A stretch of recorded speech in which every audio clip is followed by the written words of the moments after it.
आई सवे आप लोग के हम एगो सोखाइत कविता सुनावतानी। ध्यान दिया जाए, आजकल समाज कहाँ जाता है।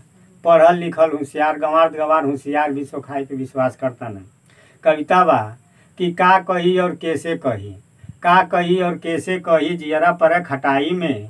आ पढ़ल लिखल होके भैया भूलत न सोखाई में, पढ़ल लिखल होके भैया भूलत न सोखाई में। तब पांच तत्व के देहिया सब कर एकर बाटे सबके ज्ञान।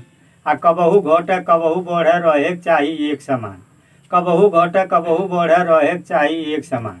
तब भूत भवानी काई करिहन, भूत भवानी काई करिए हवे काम दवाई के।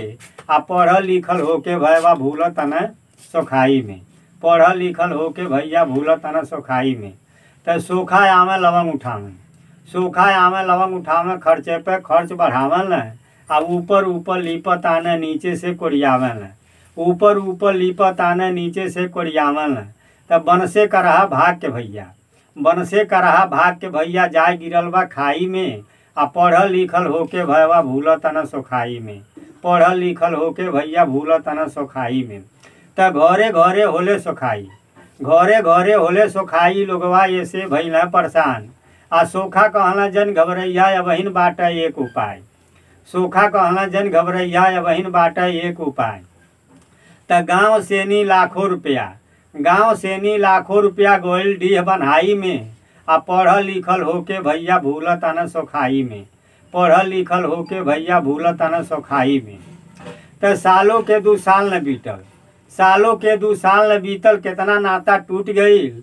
आ टोनहिन केनी भरम में पड़ के आइल गईल छूट गईल, टोनहिन केनी भरम में पड़ के आइल गईल छूट गई। तो कितने घर से लाठी चलल, कितने घर से लाठी चलल झूठे के अफवाही में। आ पढ़ल लिखल होके भैया भूलत न सोखाई में, पढ़ल लिखल होके भैया भूलत न सोखाई में।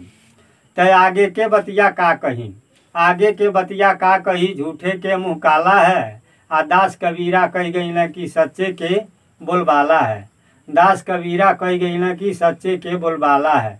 अबहू से तू ज्ञान कैला, अबहू से तू ज्ञान कैला, राम समुझ अगुआई में। आ पढ़ल लिखल होके भैया भूलत न सोखाई में।